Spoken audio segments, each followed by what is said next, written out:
Hello, everyone, and welcome to the first ever episode of Time to Roll's Campaign 1 of the Tales of Ammriel.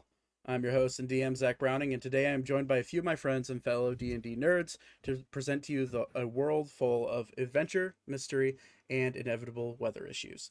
Before we get to the announcements, I would like to introduce our players for this campaign. First off, we got Nate. Hey. Hey. Then we have Magic Martha. Hello, hello. Next up, we have Lexi. Lexi! This is where you talk. I said hello. You can pick up. Now we have Todd. Hey folks, how you doing?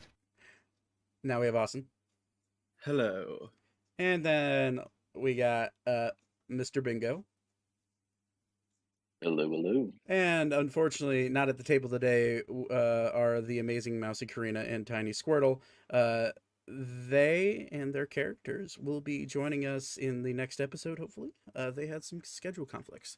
Now that the introductions are out of the way, let's get into a few of the announcements. First up, our weekly schedule is every Sunday. You will have a new Tales of Ammriel episode at 5 o'clock Eastern or 2 o'clock Pacific if you're on the West Coast. You can find us anywhere you listen to podcasts except for Apple and Google for right now because they kind of suck.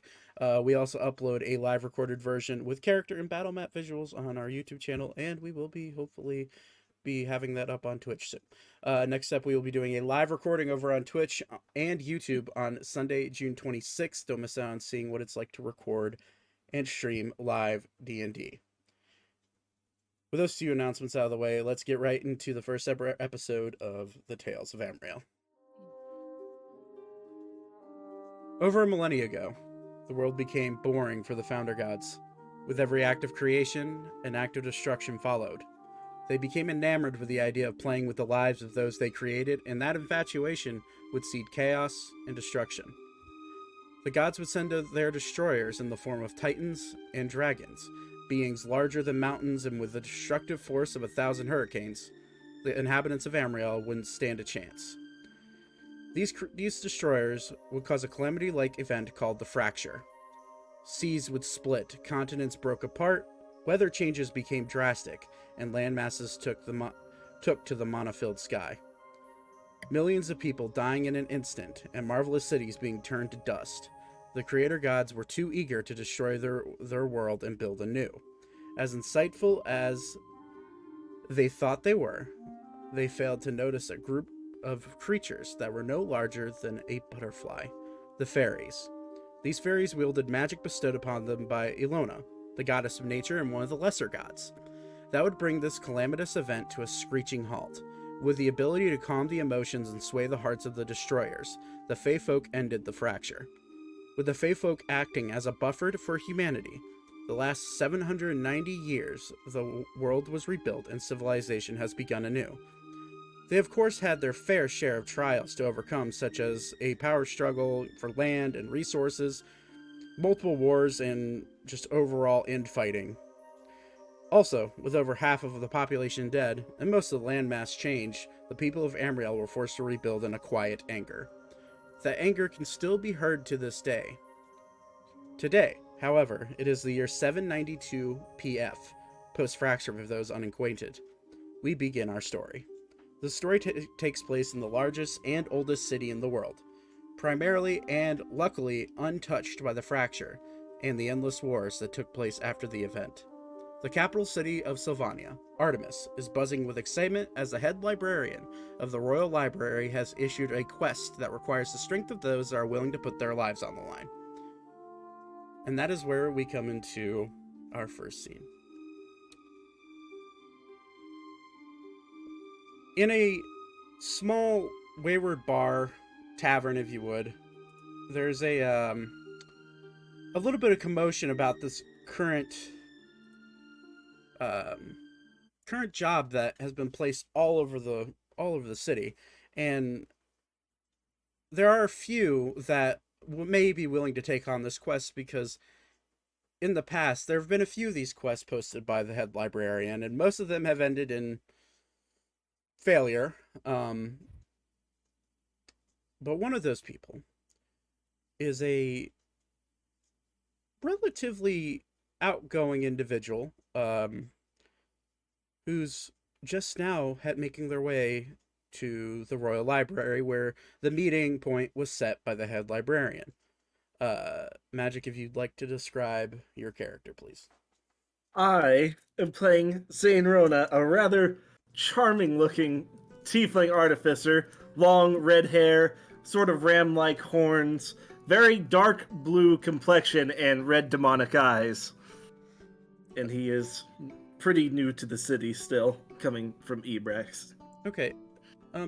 Zane, now your goal for coming to Sylvania and really Artemis in general is to you're on a mission, right? Yes, I am looking for people who would look to have potential being new artificers for my country. Okay. And the reasoning that you would potentially need to take on this work is really just gold talks. But are there any underlying reasons why you would want to potentially meet the head librarian? I haven't been very proficient on working a whole lot lately, and I need the money. So Fair enough. So you're now just stumbling out of the bar. Now the tavern that you are staying at is a relatively not known tavern. It is one called the Black Snake's Inn. Now, as you're wandering out, there's a hardy individual who seems to be blocking your path to get out of the tavern. Hey, you. Watch where you're walking. Gods almighty, get out of my way. I'm busy.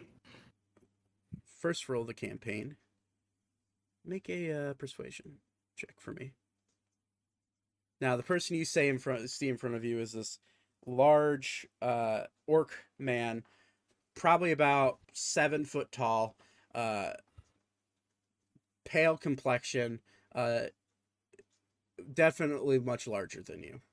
And you rolled a 17 in persuasion. Just trying to come in to have a drink. Fine, move along. Sure will. Now, you're new to the city, and people who are new to the city, there's not a whole lot of posted signage or mappage for those around. So that being said, I'm going to need to have you either make a general perception check or an investigation check to see if you can see. You would know that it'd be one of the largest buildings in the city. No, I not won that. So as of right now, you are wandering aimlessly through the streets of Artemis, partially drunk. Okay. Sounds about accurate. So you start wandering in a random direction. We'll come back to you. I'm trying to find good music. And it's the map. Now, next scene we come to is a rather large humanoid person wandering from the wilderness into the city with what seems to be something on his back. Now, Nate, I would like you to first describe your character, and then we'll get to the thing that is on your back afterwards. You want me to say his name? Yeah, sure. Okay. This is Ori. He's a 10-foot tall minotaur. He's mostly gray, has red and orange eyes and large, kind of whitish gray horns. He kind of has a like a Greek like warrior. What's that called? Like a, I guess, battle skirt. What are those things called? Right. I understand, Yeah, but yeah, and he has 2 large great swords he has on his back. Okay.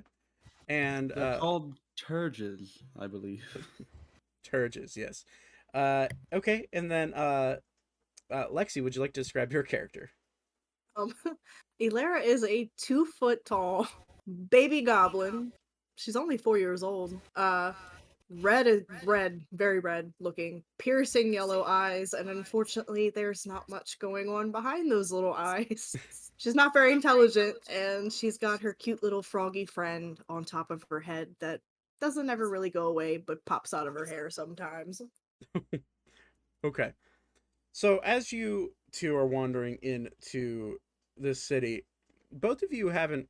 I mean, Ori, you've definitely been inside cities, this large, looking for work, looking for trouble, um, all of the sort, and um, most of the time you're big, you're ready to go. You're definitely on the side of I'd rather fight first than talk. But with the little one on your head, you've sort of taken the stance of it's probably best for this type of job to get to where you're going. However, trouble does tend to find you. So as you're walking through, people are staring at you like, "Oh my God, look at him!" Because Ori is a 10-foot tall minotaur. He's got a little bit of blood on him. Got a little blood matted in his fur, right? And they're like, "Oh my God, look at him!" And then you are making your way through pretty easily. You know, you're getting some stairs, and you hear the rattling of some boots, and you hear, "Halt! Who are you? And what are you doing in our city?" How do you want to? Or he's not going to stop walking. Uh, I said halt. Yeah, I'm talking to you. You. What are you? Is that blood? Ori, I think he's mad. Sorry. Step aside or become the dirt I walk on. Did you just threaten a guard of Artemis? We're just making our way through. He's I really roll, nice. Can I roll intimidation? Yeah.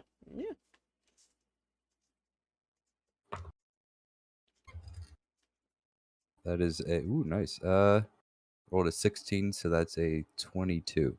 22 with a 22. So in front of you are two guards. One of them being a dwarven man, quite shorter than you, and the other one being a human, another human man. He's probably about 5'8". So them pointing their spears at you, you kind of look at them and realize, oh, these guys are no big deal. And in one fell swoop, you kind of brush past them, and both of them are just sitting there, kind of like, "Well, we tried." So you guys make your way to making your way through the city. Now, that being said, this was not done stealthily at all. So I would say that they're probably notified of the guards are probably notified of your general presence in the city at this point. Okay. That being said, as you make your way through, you're starting to realize that this may be a bigger city than you thought it would have been, being from where you're from, and being and Alara, you being kind of from the, well, bumfuck nowhere, to be blunt. And there's a certain air of I may be in over my head, but the money that is being offered at this job, it may be worth every bit of uncomfortableness. Now we move from you guys for right now, and then the next person we're going to go to is a quiet individual, kind of sticking to the shadows, not really bothering anybody. And honestly, most people don't even know he's there. Todd, would you like to describe your character? My character is Thaddeus. Comes from the Fey world, and he's in search of something very special to his heart that was separated years and years ago. Okay. He's learned to hide himself in deceit and stay to the shadows. Okay. His name is Thaddeus Starley. Okay, and Thaddeus, you've been from a very young age. You've been around a lot of cities, a lot of places looking. You've been caught up in conflicts that weren't necessarily your conflict, your fight to really be taking part in. So my question to you is, would you be sticking to the shadows or would you be walking down the road? Well, I would probably be walking down the side of the road. I'm not afraid of people seeing me, but I don't trust them. Okay. Too much has happened in my life, so I'm more of an observer. Okay. So as you're walking down the road, now the roads of Artemis are fairly large. There's back alleys. It's a very large city. Like, this city in square mileage alone is probably anywhere from 40 to 50 square miles. One of the largest and the oldest city in the world. So there's no shortage of back alleys to duck behind. There's no shortage of, but there's also no shortage of people. Now, as you're walking through, most people aren't giving you any second glances, because at first glance you seem fairly human, maybe elvish and in nature, and most of the time in this city, people who are of that descent generally won't have any issues.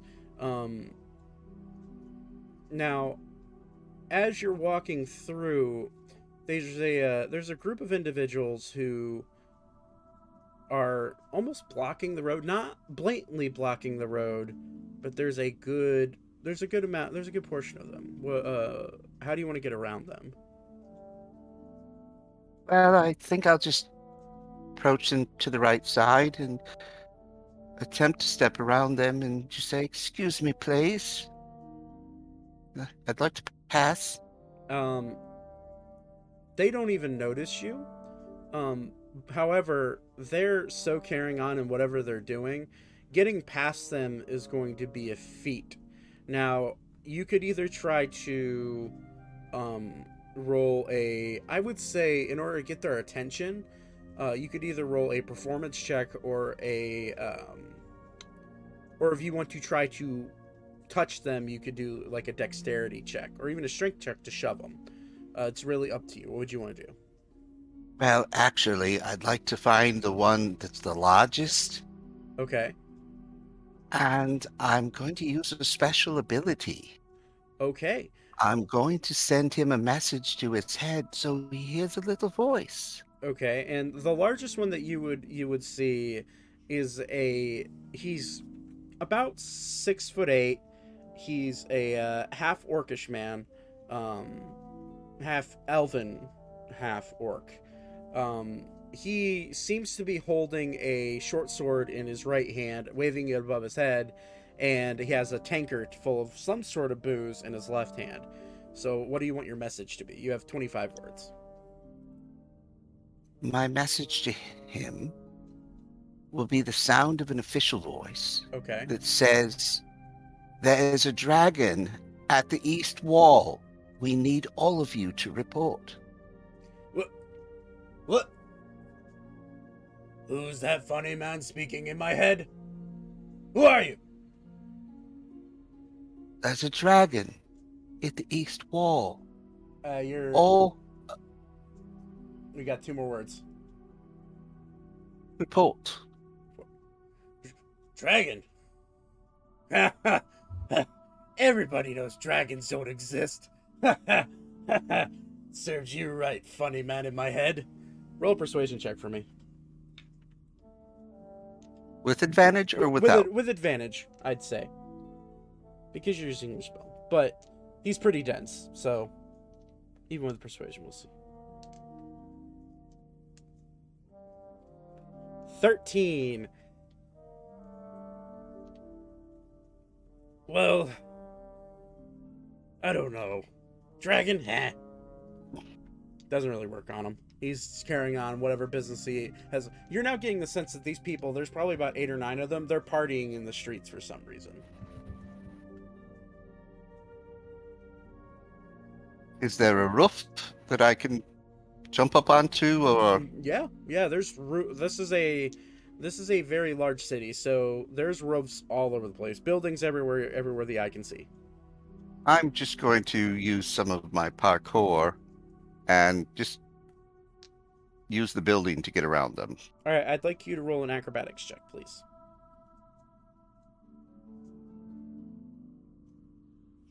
Not with so the first one, 18. 18, yeah, it's in fact, instead of just climbing up, you go off of that half orcish man's shoulders and bounce up onto the roof and continue walking along. However, I would like you to roll a stealth check just to make sure that they didn't see you do it, because he's so drunk that he wouldn't have felt you, but just in case they don't want to start shit. 18, yeah. 18, you are like a subtle fart in the wind. You just bounce off his shoulders up onto the roof. He has no idea what's happening. All right, so you continue on. Not really any issues so far with you. You continue on, and knowing where the library is, you're in the right place. Now, circling back to Zane. You have been wandering aimlessly now for about 5-10 minutes. I would like you to I don't want you to make a roll yet, but I want to ask you, what do you want to do now that you're kind of lost? How would you? Is there anybody around me? Yeah, there's people all around you. You're pretty much right in the heart of the city. Is there anybody who looks trustworthy, like a town crier or somebody? I'd say make a perception check for me. Will do. 20. 20. Yeah, so you're looking around, and there doesn't seem to be like a town crier or anything, but you do see a bulletin board, not too far off, and there is a person who is stapling things to that bulletin board. They may be the only person that looks semi like a town official. I will talk to them then. Okay, as you walk up closer, this is a halfling female. She's probably a little taller than your standard halfling female. She's probably about 4 foot flat, and she's on her tiptoes stapling the same poster that you had seen walking into the city, which is mercenary help needed. Please contact and please meet in front of the Royal Library, signed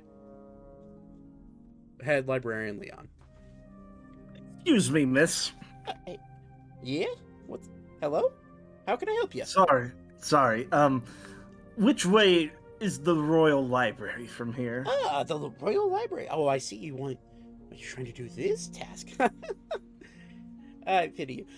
Yes, the Royal Library. You see, the Royal Library is, she starts to point over her back. You see that dome over there? Yes. Okay, that dome over there. Go towards that dome, and it'll be the small pillar building next to the dome. Thank you for the help. No problem. You have a wonderful day, my dear. You too. I'm just gonna give her a really toothy grin. Ugh. Be on your way. Goodbye. You get the sense that Tiefling people aren't necessarily definitely not celebrated in this town, in this city. So, and you would have known this, so you would have done your best. In some, I mean, it's up to you, but I would assume you would have done your best to keep the fact that you are a tiefling, at least your horns, like, hidden. Nope. Really? Okay. Nah, I'm on full display, buddy. All right. Well, I'm proud of my demon heritage. the good majority of the people wouldn't be. Okay.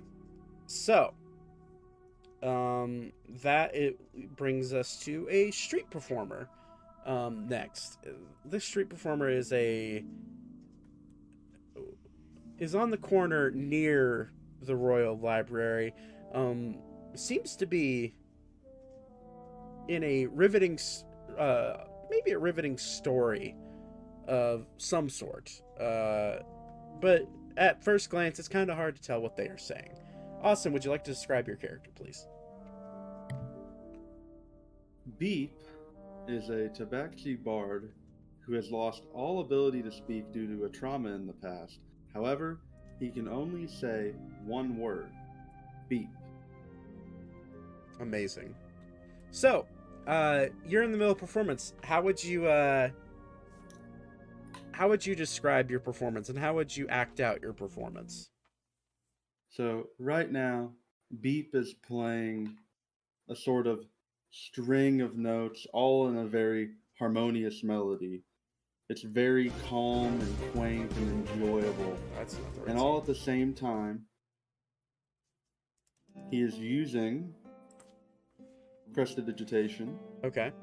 And alongside his natural melody that he's playing off of his lute, there's also a faint musical note string in the background that's harmonizing and also going discordant with the beat.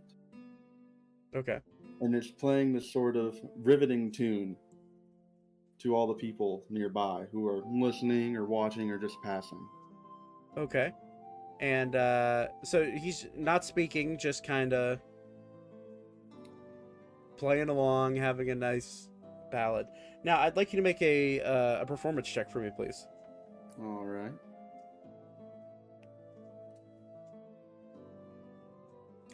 Nat 20. First one of the campaign. Goddamn.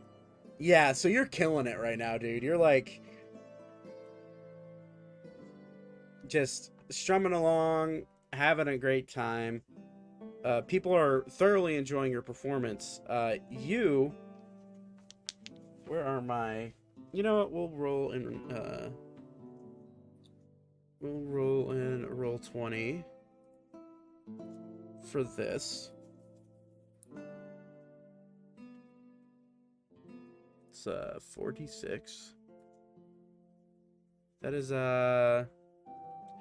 you get 16 gold for your performance.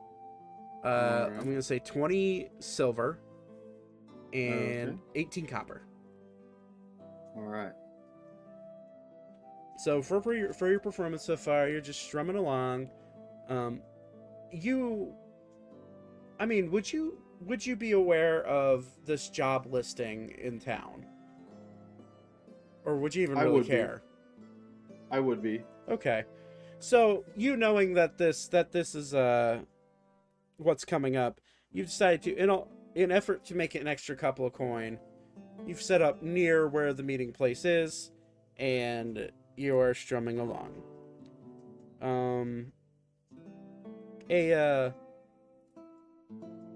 rather prestigious looking elven woman, definitely in her older years, starts to walk by you, sees you playing this wonderful performance, flips you a silver so you can add another silver to your character sheet, and All right.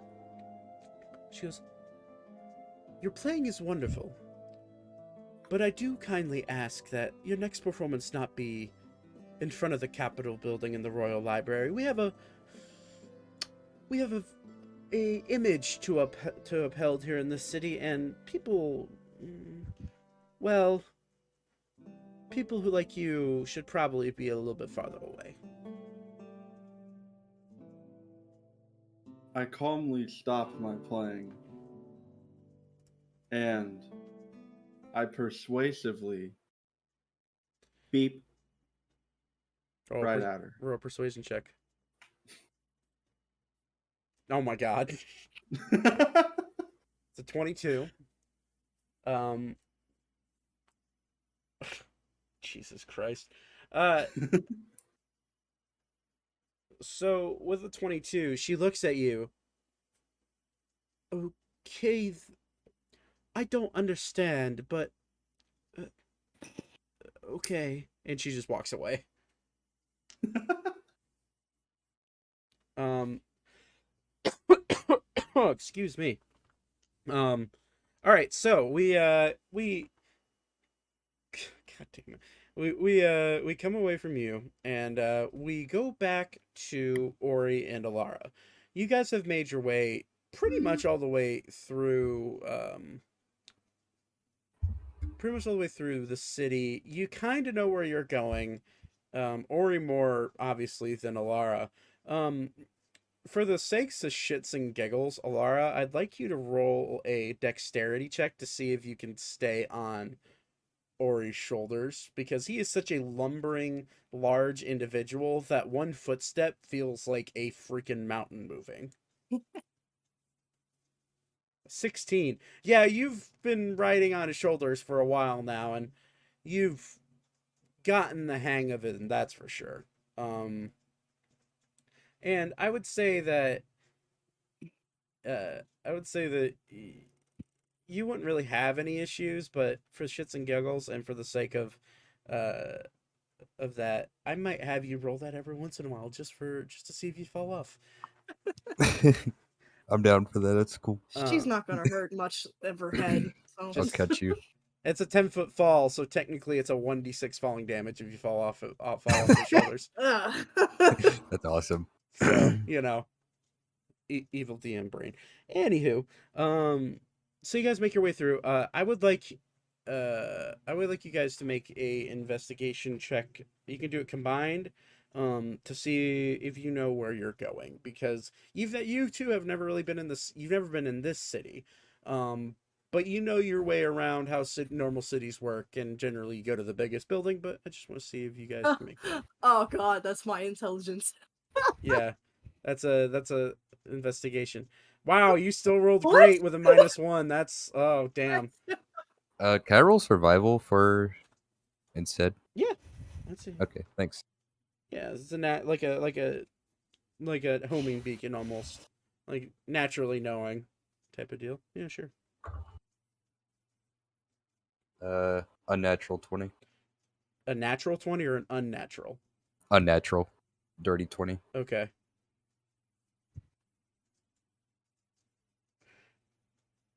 Okay.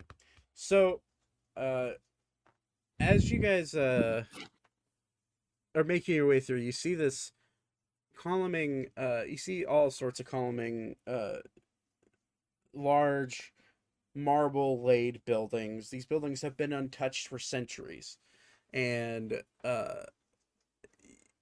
you're looking through and you're seeing a lot of people starting to gather in what seems like the circle area. You hear some calm music being played, and you do notice a good portion of people starting to gather in this certain area, and it is in front of a domed building, I would say. So it's up to you if you want to head that way, but so we already know about, we're here for like the job poster. Right, that's the only reason you guys wandered in. You saw on a bulletin board in a neighboring city or neighboring town. Wandering through, you did see a poster that was posted on a bulletin board, a job board, a while back, and you're making your way to Artemis in order to take this job, because it stated on it that the reward was undetermined, but it could be upwards of 2,500 to 3,000 gold per person. Okay. Is that dome in the direction that we're supposed to be going? I would say, based off of your general knowledge, you don't know Artemis well, but you do know that most of the time official looking buildings are the biggest. Hmm. So I'd say you would get the sense with the people gathering that yeah, I'd say you probably get the hint. Okay. We'll check it out. Okay.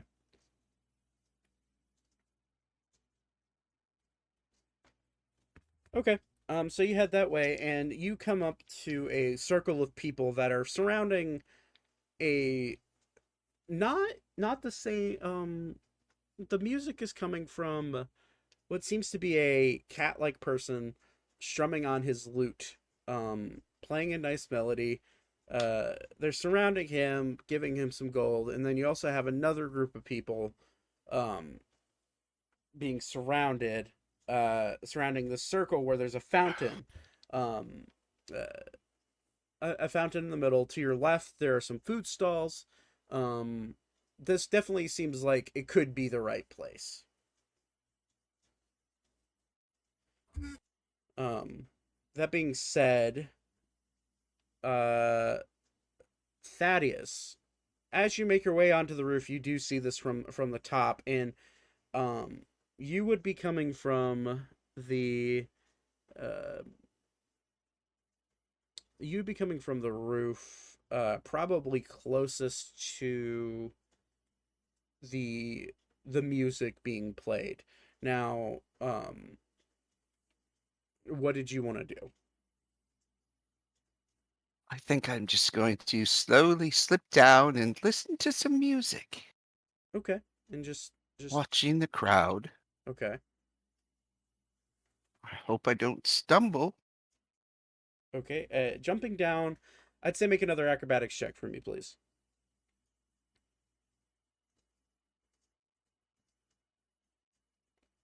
A 9. As you go to jump down, your foot gets caught on the edge of the roof on the last shingle, and you fall face first down onto the pavement. That is a 20-foot drop. So, Does Ori see this? um, in the crowd, what's your passive perception? Where's passive perception? It's in your character sheet. It should be underneath your normal Oh, stats, okay. right? Passive is, I think it's just 10. 10? Okay, yeah. You could roll to see if you saw it, I would say. So roll a Yeah, perception I'll check. roll. But with disadvantage because there's a large crowd is gathering right now. That's 11. 11? Yeah, no, you do not see him falling down. However, Can I see him? Because I'm on top of his head. yeah, then you make a regular perception check because you are on top of his head. You are 10 feet up. Oof. Oof. 8. Ori was No. just gonna chuckle. No, you don't see it. Well, let's see here. So no, I hope I called you noetic. That's your other character. Thaddeus. As you fall down, you trip and you fall close to the cat-like person playing music. Um, you take it's two because it's a 25-foot drop. You take 4 points of falling damage, so bludgeoning damage. As you hit the ground, because you are a rogue and you rolled a 9, I'd say you'd be able to kind of guide where you were falling, but not based on you definitely would have had to fall.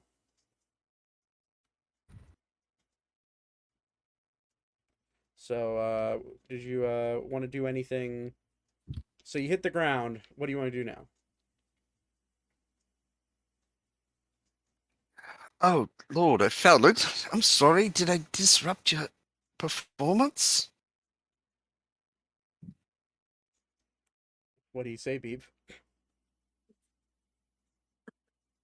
You're muted. I think you're muted. Oh, sorry. I say beep in a plain tone. Just beep. Just beep. Beautiful music, beautiful music. Continue on. I Okay. keep on playing this string of notes, trying to impress him even further. Okay. All right. And while he is doing this, Okay. Thaddeus, is reaching his hand into the item collecting the gifts from the community and borrowing a couple coins. Okay. Attempting to. Roll a sleight of hand check.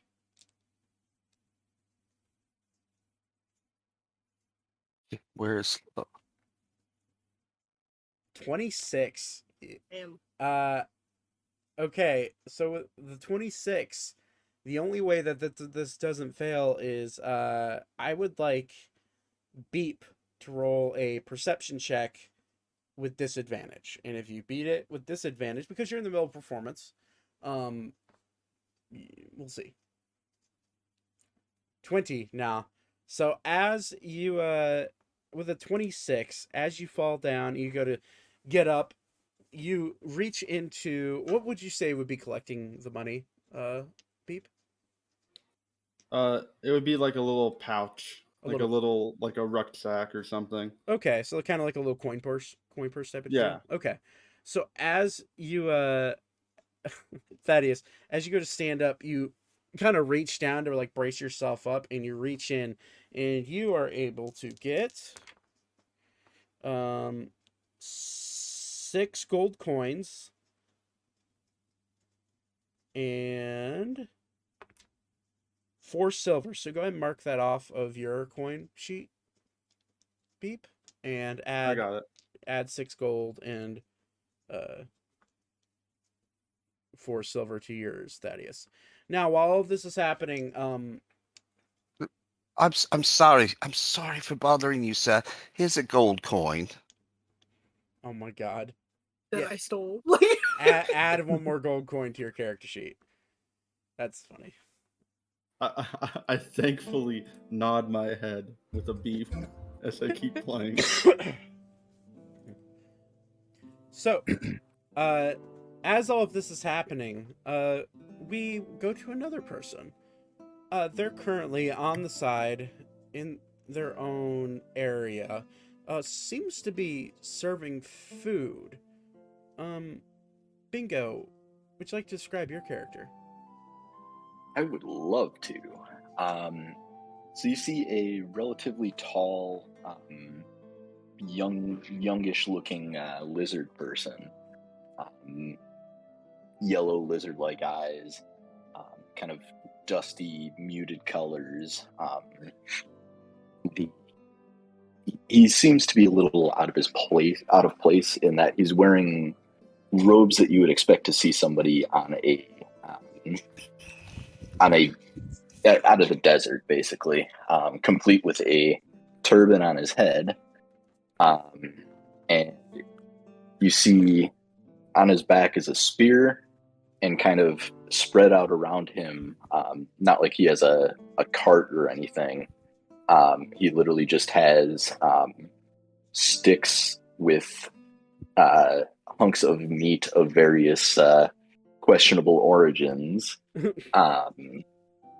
kind of stuck into the ground around him. And he is basically doing a rotisserie with he's basically holding a small flame in his hand and using that flame to cook another, what looks suspiciously like a rat. Okay. Well, suspiciously looks like a rat, you say. Oh yeah. Okay. So, as you're cooking, you're starting to gain a small a small line of customers. How much are you selling each of these pieces of meat for? Couple silver. Couple silver. So let's say 2 or 3 silver. Okay. Yeah. All right. So there's one woman walks up and she's like, "Well, hello. What are you selling?" This one sells meat. Meat. And I hold up the skewer. What kind of meat is that? Whatever this one is hunted. Right. How much? 2 silver. 2 silver. Well, win anonymous, as they say. And she hands you 2 silver and takes a skewer. Yep. Hand it over. I will take the 2 silver. Okay. And Now, what did you just hand her? Like an actual, like a rat? Like rat meat? yeah, probably the one that I was actually like actively rotisserieing. Oh my god. Okay. As she goes to bite into it, she's like, a little bit more gamey than I anticipated. I like it. And she just keeps walking. No real reaction, just kind of sitting there. Reach into kind of a sloppy leather bag, pull off the next chunk of raw meat, and stick it on a stick and kind of go back to cooking. Oh my god. So I'm gonna say, for expedience sake, as you're cooking throughout these few minutes, I'm gonna say you've added, from selling meat to the passerbys, I would say you've probably gained about 3 gold and like 4 silver. So you could add that to your sheet. So, Zane, as you are wandering a little bit farther, you start to also see this crowd, and it is starting to become boisterous. Now, you get the sense this crowd may be here for the job, but you also know that you would have heard from just passerbyers that, like, whenever the head librarian puts out a job, this is like a festival type event for people, because they like to see who are the idiots that are becoming the next champions of the tiny the tiny head librarian of the Royal Library. So as you wander up, you're seeing this crowd. What do you have anything you want to do in this crowd? Since I don't really trust people, I'm just gonna let slide from like the normal clothes of my body a liquid metal that's just gonna kind of coat my entire being, and I'm gonna don my guardian armor, Nice. head to toe, just so that if anybody gets close to me, I'm ready for it. So what does that turn your AC? Just out of curiosity. With my infusion on it, 20. Oh my god. Okay. So as you guys, you're starting to hear this crowd, and you hear gold being exchanged. You hear boisterous crowds, people dancing, people eating, people enjoying the various musics and performances that are going on around the square. And then all of a sudden, everything comes to a screeching halt, and you hear, "That's enough, everyone. That's enough, everyone. Our prestigious head librarian of the Royal Library has come here to speak. Now, those who wish to take part in this endeavor, please step forward, and he will address you directly. Those who do not plan to take part, disperse immediately." And you hear mumbles and groans like, I took off work for this. Like, people are here for whatever this is. And the one standing in front of you talking is a very large elven man, darker complexion, wearing very regal looking robes. And he's like, now, if you don't disperse, I'll have to call the guards. And you start to see people slowly start to walk away. Now, those of you that are here to take part in the mission, you're requested to step forward. Now, Vaten, you are selling meat.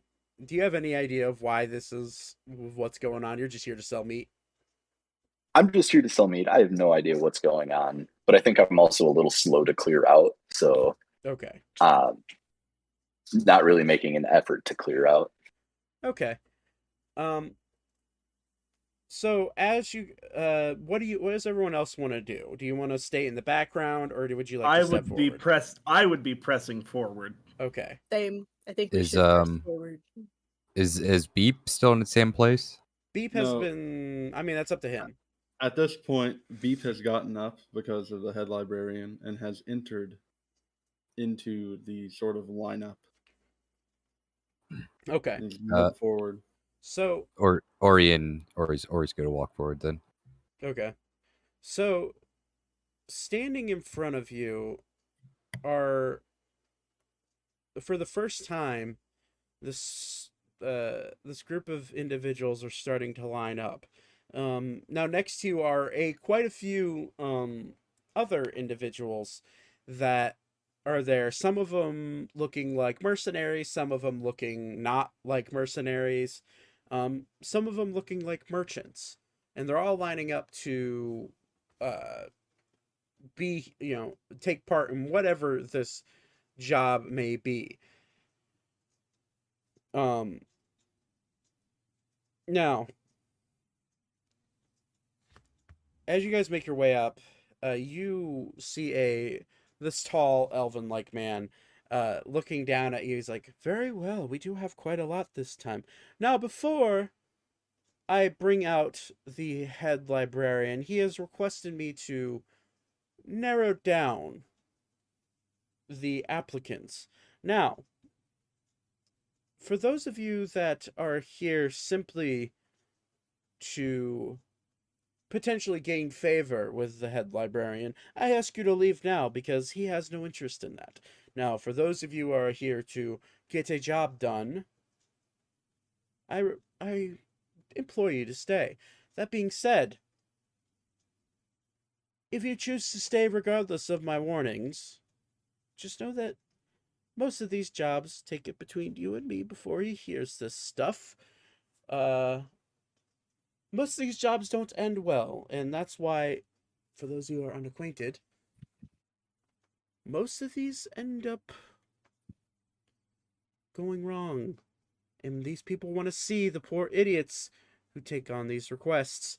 Now, if all of these warnings have fallen on deaf ears, please stay. And we would be glad to talk about contracts and what the job entails. But for now, I implore you, if you're not of the fighting type, I would leave. I assume none of you Here- leave. Yeah, hearing that. I ain't moving. I will never leave. But- Ori's staring at the elf. or is I would like to make my entry. Okay, how do you want to enter? Do you see my notes? Yeah, I saw it. So behind an extremely large man standing in there with a big stein of beer cheering on the idiots, I will use him as a launching pad to leap myself in the air, do a double flip with 2 full twists, and land in front of the man offering my services. What is your overall dexterity? Natural dexterity? Yeah. Is an 18. 18. I'd like you to roll an acrobatics check, just a flat one. We'll see how this goes. Ooh. Uh-oh. That is a nat 1. Yeah. This is Eat going shit immediately. So you go to, so there is a large, actually, stunningly, that same large half-orcish man that you did pass before and jumped off his shoulders pretty easily. He is now in the crowd, and he's slowly starting to walk away because he doesn't want the guards being called on him. But you go to jump onto his shoulder, and you do plant your foot on his shoulder, but as if a bag of sand was tied to your neck. You go to jump, and you immediately fall flat on your face and drag across the concrete. And everyone kind of looks at you like, what's happening? Is this part of the act? And the guy that you launched off of was like, hey, watch where you're going, little one. And he grabs you by the shoulders, picks you up, and he's like, here's a beer to go. And he hands you whatever's in his tankard. You, for the sake of nat ones and being how serious they are, you take another 4 points of bludgeoning damage. Jesus. Does Elara see this from on top of Ori's head? Everybody sees this. Can I heal him? I'm just standing there in my armor snickering. Ori's not gonna let you. Can I feel bad and heal him? That's up to you now. It is up to me, Nate. He's gonna stop you. Okay. Now, what I will say, if you want to try to heal him without, the only healing that you could do, and I believe that the only healing you have is Cure Wounds. Yeah. And you'd have to touch him to do that. Oof. Now, that is, if you want to try to sneak off of Ori's back and crawl over there and heal him, you certainly can try. And it will be a combating checks. I can make this a little bit easier, because seeing the person fall flat on his face, Vatten will walk over and pick him up off the ground and be more careful if you are a warrior and intend to stay. And we'll cast Cure Wounds at first level. Okay. Go ahead and roll for healing. 12 points. So you heal everything, unfortunately. Well, thank you, good sir. I guess my entry wasn't as planned. But yes, I am here to serve.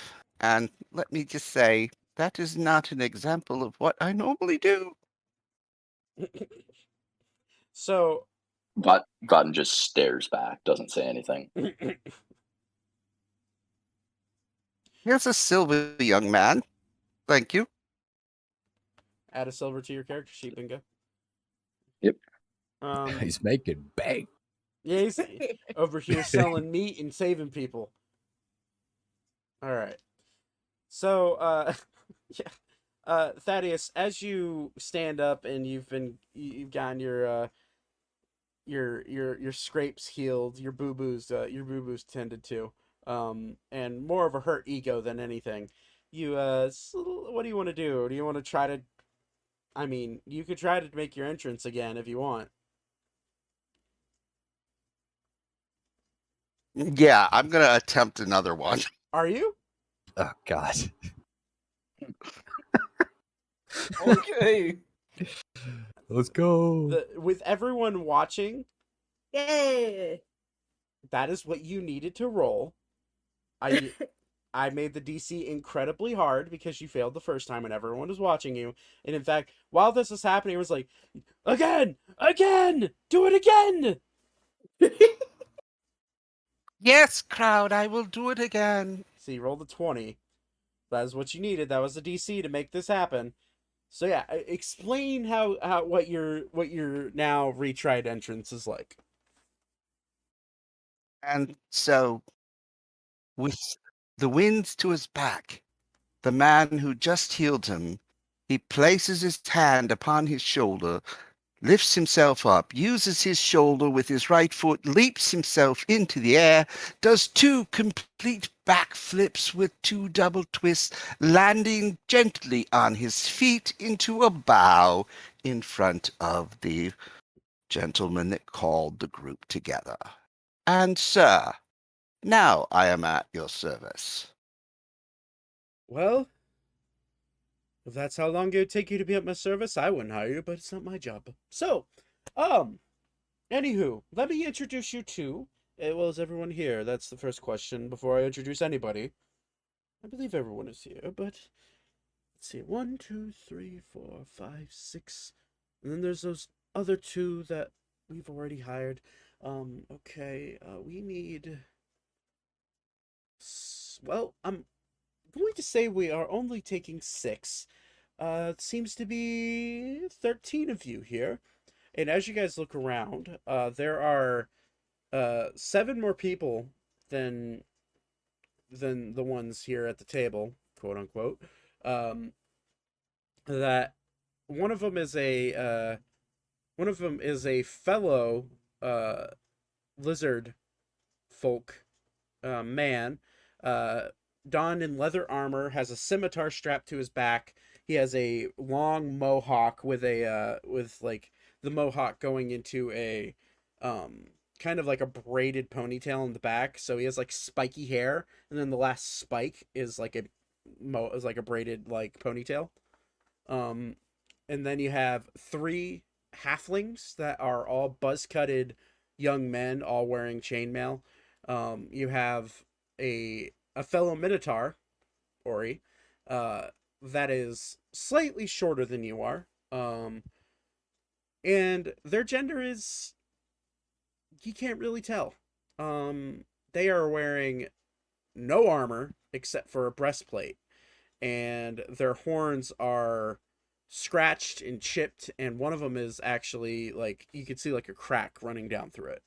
On their back is a giant great axe. The other 2 are hooded figures, hiding kind of in the background. They no redeeming features about them, except one of them does in fact have some form of tail sticking out the back of their cloak. Now, you lot are gonna have to figure out a way to narrow down to 6. Now I understand that this job is tempting for some. Now let me be straight. There is no murdering. Looks right at you, Ori, with the blood stained coat that you, or the blood stained matted fur that you have. Or he takes his hands off his swords and sighs. Now I could care less how you decide who is going to be the 6. In fact, I'd be willing to decide for you. But that's not my job. In fact, the one that needs to decide is my boss. But every time I look back to see if he's there, he's not there. Granted, he is hard to see in the first place. But, anywho, I would like all of you to decide amongst yourself how you're going to decide how we're going to break this down into 6. Now, if I count, there's 13 of you. Figure it out. Ta-ta! And he's going to walk off the small little box he was standing on and go try to find wherever his boss is. So Ori wants. Oh, sorry. No, I was to say, so now this is where this part of the event is up to you guys. How do you want to decide? How do you want to go about getting rid of the 7 people that you need to? Ori's gonna walk over to Zane. Okay. Zane. Are your horns visible? Yeah, they'd be coated in armored metal right now. So probably if you look at me, you can see the glowing red of my demonic eyes. Okay, Ori's gonna walk over to you and go, Are those horns real? Yeah, they are. They reminded me of my siblings. You can stay. That's fine with me. he's gonna, let's go like at Thaddeus. Give him like kind of a shitty look. It's charming. I don't know about you. Most people don't know about me. But I think I'm somebody you want. He's gonna ignore you. Can you, okay, lastly, he's gonna walk over to Beep. I wanted to do this earlier. Okay. You're a bard, right? Yeah. Okay. What instrument do you have again? A lute. Okay. How well can you play? Beep. And I pull out my lute from my back, and I start playing. I'll do a performance check. Yeah, roll Okay. He's gonna cross his arms. 22. 22. He like nods, and he's gonna flick you a silver coin. I like it. Beep. Yeah, add the silver. Simple. Deduct the silver. Yeah. I did. You can say. You can stay. Does anyone else want to do anything? I don't want to. I want to walk over to one of the random people, Okay. just one of them, Okay. and holding my lute, I'll stop playing, but I'll just simply say, "Beep," Are you in an rolling? intimidating way. Oh my god. Can I help him? You I wanna help him. absolutely can. Roll an intimidation check with advantage. 24. I wanna walk over with Beep. Which one are you? Which one specifically? So, reminder: there is a lizard folk, there are 3 halflings, there's a minotaur, and then there's 2 hooded figures. Let's go to the 2 Halfling? hooded figures. 2 hood figure. Okay. Yeah, we'll Yeah. do that. So, intimidation, huh? Yeah. The 24. Else, Let's see what they roll. So, there's 2 of them. So, we're gonna. I would say let's roll with normal dice, but let's do it here. So, they have base stats. So it's a 17 and a 12, so that'd be plus 3. So yeah, no, both of them fail. Actually, now that I think about it, they couldn't even. Yeah, okay. Yeah, so as you walk over and you go beep, like you see the one with the tail slowly protruding out, her ears uncover, and she is also a tabaxi. And she looks at you. She's like, "Oh, I'm sorry. Let's leave." And she pats the slightly shorter person that's still in the cloak on the back, and they slowly walk away. I triumphantly beep. he's gonna big give you like baby. a good pat, like a. It's gonna be kind of harder. Like you know how like some dads like slap your Yeah, back. yeah. Yeah, he's gonna give you like the dad slap on the back. And Thaddeus, I'll give a little thumbs up. What's that? Thaddeus is going to scan the crowd. Okay. Are there any other lizard type people in the crowd that might be talking? You said there was one more, right? There's one that's lined up. Now, I'm gonna say that Vaten, you're technically not part of the lineup. You're still kind of hanging out, but because most of the people have, like, most of them have walked away, but they're still within earshot. You have not walked away at all. So it was just under the assumption from the elvish man that you're one of them. Now, when you're walking, when you're scanning the crowd of the people that are still kind of hanging out, not including the other lizard folk man that has the mohawk and the ponytail, you're looking around. Nah, I mean, there's, from how far away they have become, there's no discernible features for any specific lizard folk. Has the lizard person spoke at all? From what you've seen, maybe. They've been. I mean, Vatin can describe it better, but I mean, Vatin's been selling meat, so yeah, occasionally I've been speaking, I guess, to people. Okay, totally off. Like, is the lizard person that's part of the crowd, is that actually Volk? Vatin, no. The lizard person that's part of the crowd is a separate separate lizard folk. Who's trying to Become, okay. yeah. They Okay, I'm going to walk in his direction Okay. and simply say, "Are you really sure about what you want to do?" Uh, yeah.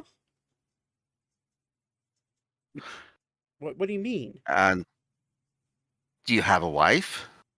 No. Children? Maybe. How young are your children? I don't know. I don't know if I have any children. Watch out. Oh, Buddy, okay. I've been all around the world. I've been fighting people. I've slept with many women. Who knows if I have children? Probably. Why are you digging into my back? Leave me alone. Is the lizard person? What about your father? Dead. What was your question? Is the lizard person have any like obvious metal armor on? Metal. Yes, actually, their chest piece is leather, but where their knee bracers would be, like their thigh bracers and knee bracers, you could see slight glimmer of metal underneath some of the pants, like the leather pants that they're wearing, Okay. almost like an Under Armour type of deal. I am so sorry, random lizard person. Seeing Thaddeus talk to this other lizard person, I'm gonna go ahead and cast some heat metal on his metal pants. Yeah, we're gonna see if he. Oh, First God. off, roll. Are you trying to do this indiscriminately, or are you just trying to walk up and put your hand on his fucking thigh? I mean, it's got a range of 60 feet, so Oh, okay, I got you. So it's a DC 14.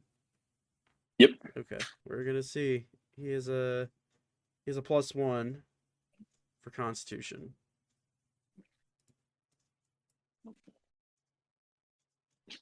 That's a 15. Yeah. Sorry. Okay. No worries. So he. Well, what I would like to do Okay. is step away, and now that I've heard his voice, I would like to enter his mind using a voice similar to him Okay. and say, in slight words, "As your father, Luke, Oh I God. advise you, this is not the time. Step away and live longer." Okay. You hear in his head. You hear back. My name's not Luke. My dad's been dead since I was a hatchling. And he looks right at you. You gotta try harder than that.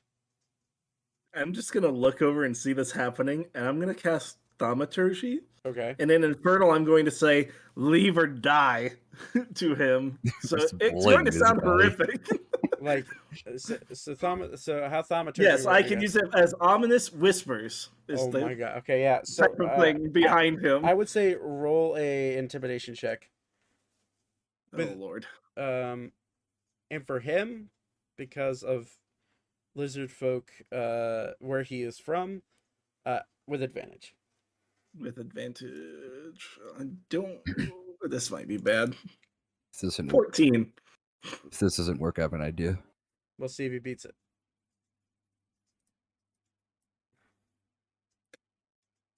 That's a 4. So, 4 plus 2, but 6. Yeah. So, in these really weird, dark whispers, only next to his ear, he hears, "Get out!" And he's like, "What? What's happening? What's that? What? He looks right at you. Did you do this? Did you hear that?" I didn't hear anything.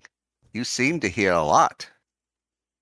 If there's them in this city, I gotta go. And he just walks away. As he's leaving, Okay. does he have any jewelry on? Jewelry, no.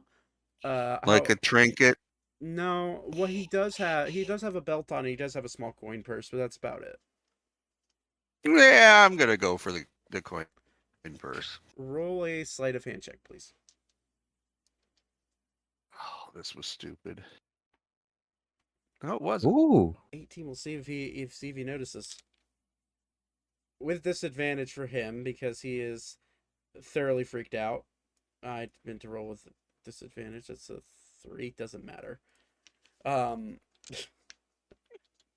see what he rolled just for the sake of hilarity. That's a 3. So, so you're easily able to grab his coin purse. And he's walking away, and he's kind of like holding his head, kind of like like someone is like literally like demons are coming to haunt him, and he's just walking away, panicking. You get in the coin purse. You don't get a lot of things. You get 2 gold, 10 silver, and a copper piece. However, you also get a small, probably about, I'd say probably about a coin sized, like a gold piece sized, what looks to be some sort of gemstone, clear gemstone.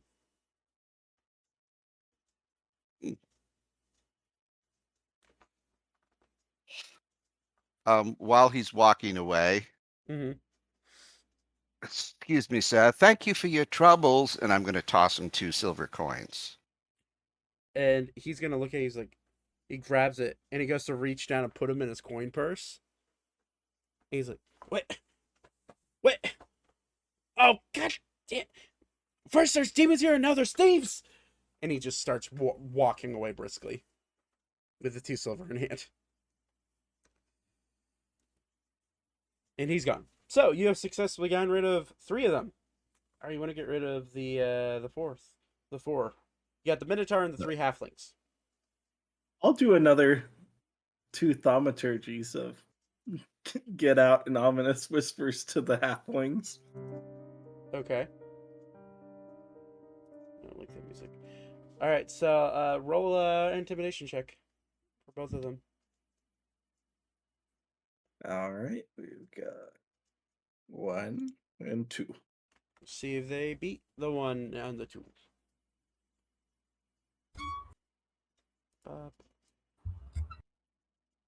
So the first one is a 7. So sorry. So no, well hold on. They have modifiers. So which one are you pointing the first one towards? Whatever's one's closest Would be the Minotaur.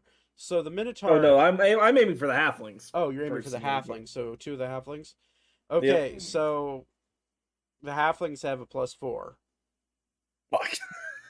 So does not, yeah. Which that's a wisdom, right? Yeah. Intimidation's charisma. Or is it charisma? Oh, hold on. Well, it's a +3. So either way, It'd still beat me. It still beats you. Sorry. So yeah. So they hear the infernal go off, but they kind of think nothing of it. So you got the now I'm gonna tell you the 3 halflings are now looking around, and they're like how can we get rid of some? We're so close. We just need to get rid of 4 of them. And they're like looking around. They look at you, you Beep. And they're like, ha! We could get rid of him. And they walk up and they attempt to, one of them, like very slightly pulls out this this medallion type of thing, and like looks at you and says, "You should leave," and then rubs it, and then feels this like you feel this warmth of emotion come over you. Do I see this medallion? Yeah, you would. I would say, because you're kind of close to Beep. Is there a window? A window, as in, for what? In the building. Oh, in the building. Where Beep is, probably not. How close is the door? To the current building that you're standing next to, I'd say. Oh, So, are we still outside? yeah, you're outside. Oh, okay. Yeah, Hmm. you're out in like this town square area. Okay, I thought we went inside for a second. Sorry. I want to put my hand around his hand holding the medallion. Okay. I would say roll a dexterity check to see if you can beat him before he casts what he's about to cast. Okay. See if he beats you. What's my dex? +2? Oh, it's 11. That's an 18 on his end. Oof. So he gets he casts friendship on Beep. And I need Beep to make a wisdom saving throw for me, please. Oof. Yeah. You now know, however, how friendship works. You do know you're under a spell. But he can persuade you to basically be his friend, and he could potentially convince you to go somewhere else. However, with how friendship works, in this case, and you being aware of what he's trying to do, I would say roll with advantage. So we'll take the nat 20. Because That was a nat 20 and a nat 1, by the way. I'm pretty sure. Oh my god. However, man, I meant to have you roll. Anyways, nat 20, 22. You realize he's casting. You do get it cast on you, but you're able to shrug it off, and you look at him. What do you want to do to him? And this is also while Ori is slamming his hand down into his. I will immediately start going off, just absolutely beeping on this boy. Just constant beep. Like Charlie Brown style beep. It's just beep beep beep beep beep beep beep beep beep beep beep beep. Oh my Just god. constant going at this man. See. Intimidating. Okay. Dang, I roll an intimidation check. Can I help? With advantage? With because advantage. of him? Yeah, his hand is right on his hand. I'm staring at this guy like. All right, 15. 15. Let's see if he beats you. I'm gonna roll normal die. You roll an 8. So yeah, no. With a yeah, so he's like sorry, and he like slowly tries to like back away. He tries to pull his hand from you. Are you gonna let go, Ori? Rip his hand off. He's not gonna let go for a moment and look at him. Okay. He's gonna look him in the eye and say, "I never want to see you again." I'd say roll another intimidation check, but with advantage for you. This is to scare him off. Okay. That is a 15 plus 6, 21. 21. We'll see if he beats it. My guess is 15. So that's an 18. So yeah, no. In one fell swoop, he's like, I think it's time for us to go, don't you think? And they all agree, and they slowly start to walk away. Now, the last one. The person who has not moved from their position is the Minotaur. Can I walk up to him? Yeah. I want to start pulling my meat steaks out of the ground. Okay. Kind of bundle them up. Okay. And I will also approach the Minotaur as well. Okay. I'll let you go first. I want to see what you want to do. I'm just basically gonna hold up the meat and just be like, large one needs food, does he not? A large one does need food. With money for And a I'll just job. I just Vaten has food. Vaten wants job. Vaten gives you food. Large one vegetarian. I'll take it. I look very confused, and yeah, I'll hand it to. Is that Ori that said that? Yeah. Thank I'll you. shrug, hand it to Ori. You can stay. And just looking at this guy, let's see what I can do to. I don't remember who else was trying to talk to this guy, but my idea just went out. So I I'm can trying to I come can up with try something. something if you want. Yeah, go for it. Okay. Ori's gonna walk up to the Minotaur and ask, What village are you from? Village?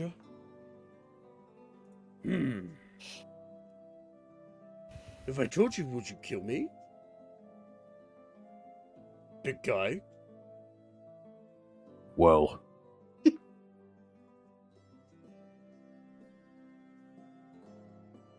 I don't know. If I told you, would you kill them?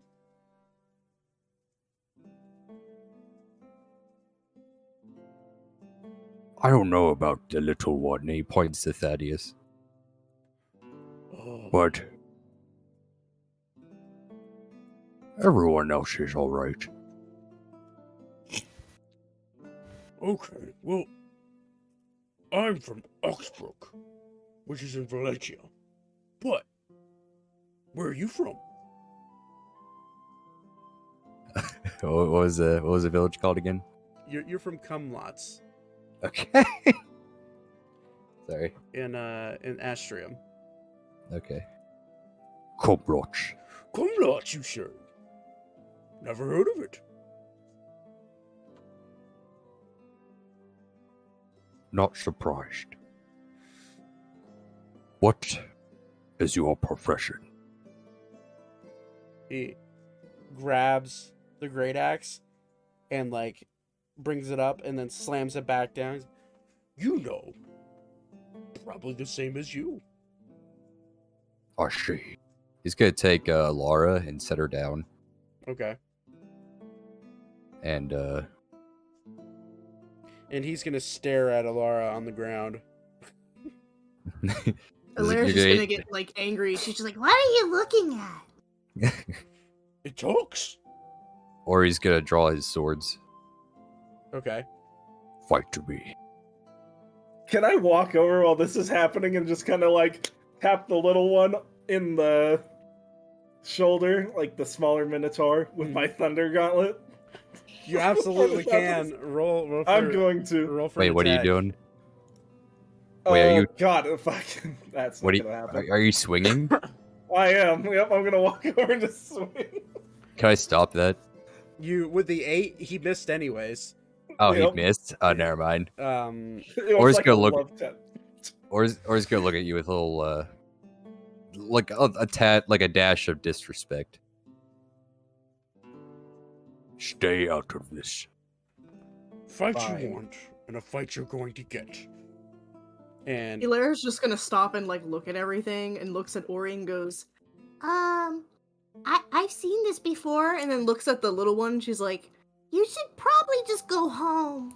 This is not a good idea. roll a persuasion check for me. With disadvantage because this one wants I'm a fight. stupid. No. This one wants a fight. Uh, 11. No, yeah, 11. So he is gonna roll. Please ignore the random click. That's a nat 20. Oh God. So yeah, Well, good luck then. I think I'm gonna fight. And he grabs, unlaces his great axe, Is there a open area? You guys are in basically like a town square. Yeah, I'll point to like kind of like away from everyone, like to the probably like a few yards Okay. away, Over there. Okay. and he'll start walking. And as you're walking away, the Minotaur is going, "What's your name?" I will tell you after the battle. Well, anonymity is a big word for me, but I don't like it. What's your name? Can roll persuasion. Yeah, I can roll a persuasion check. Are there 2 Minotaurs? Yes. That's a 10 plus. Oh, sorry. 10 minus 1. Oh God. That's a I 9. do not know if you have the right to know. Very well. I am What a is mighty this? one, wanting to see if you are mighty. Steel versus steel, then.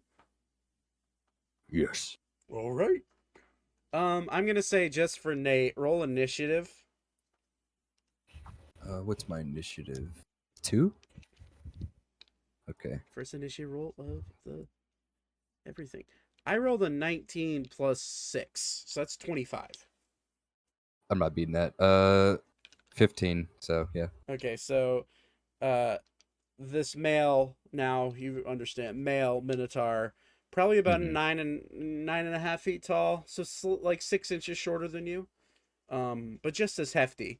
Grabs his great axe and is, my turn first, and he's going to swing down at your legs and roll for an attack.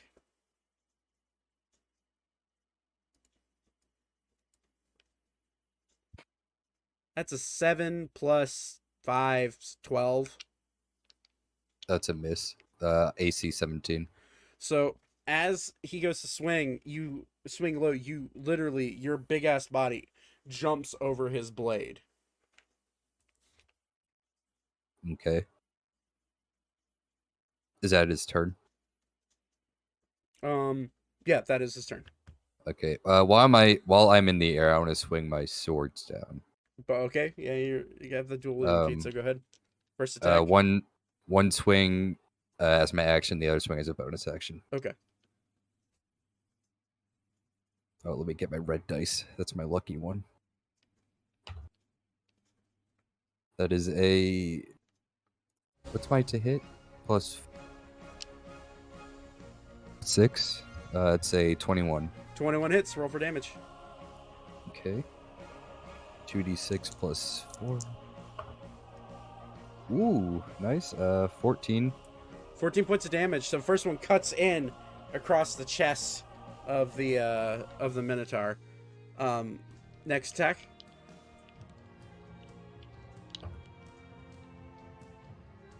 19, so that's a crit. 19 is great. That's right for great weapons, right? Right. Mhm, yep. Yeah. Yeah. Go ahead and roll. That hits. Roll for damage. Oh shit. That's a. Fuck, I can't do. Why am I? I'm going brain dead. 22. 22 points of damage. So the first, that's a 36 points of damage in total. Mm-hmm. So as you go to cut in the second time, it catches on his breastplate and cuts in really deep, but he's still up. I'm like, Action surge. go for it. Does that add my modifier since it's an extra action? Yeah, it does. Okay, cool. Let's go. He doesn't seem too hurt, but he's It's another 19. Oh my god. Roll for damage. Yeah, let's go. We doing this. That is a That 22. I sent you a message. Okay. 22 points of damage. Yep.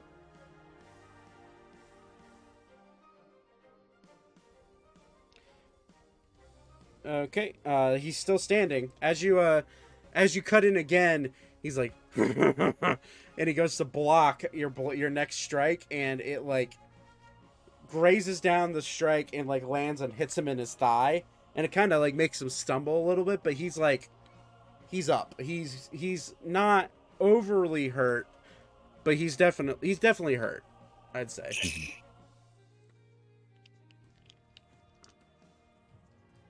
And that's it. That's it. Okay, it's now it's now his turn. He would like to rage. And he's going to, you're going to see his eyes, you're going to see the blood congeal on his body, and it's going to like beat up, and then you're going to see his eyes flash red in rage, and he's going to reckless attack you. So he gets to roll with advantage, but that means on the next roll you would get advantage as well if he doesn't hit you. Okay.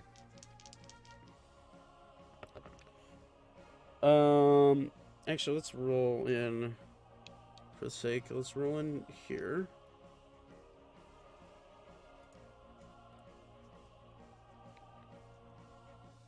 If that is a 19 plus stuff, like 5. Yeah, 19 plus 5. It's So he's going to swing down with his great axe, which is it's a D12, 2d12.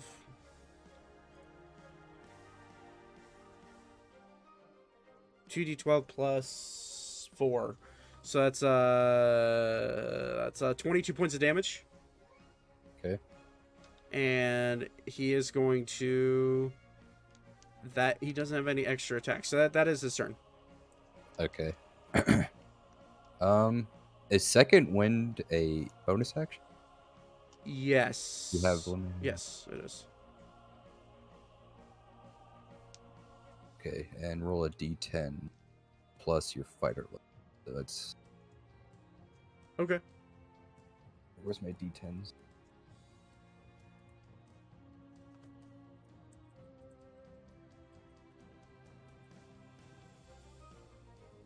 Can I make a check to see how hurt this guy is? Yeah, I'd say make a medicine check. Okay. What's my medicine at? Probably just 1. Yeah. 16. 16. You would get the sense that he is really hurt now. He's probably 1 or 2 really good hits would probably put him down. Okay. I think I'm just gonna attack him twice. I'll risk it. Okay. So Alright, I'm gonna... first one is with advantage, second one is not. Okay. Because he is reckless.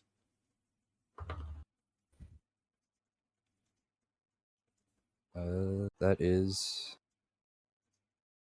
22. To hit? Yeah. Hits.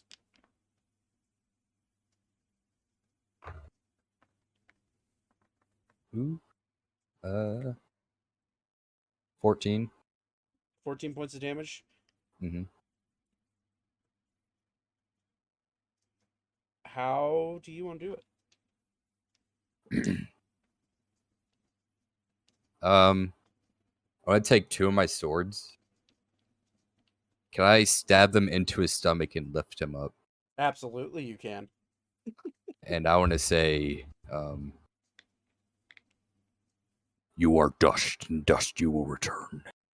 Fuck. Okay. then I will... I'm going to slide my swords out of his stomach, and he's going to fall to the ground. Oh my god.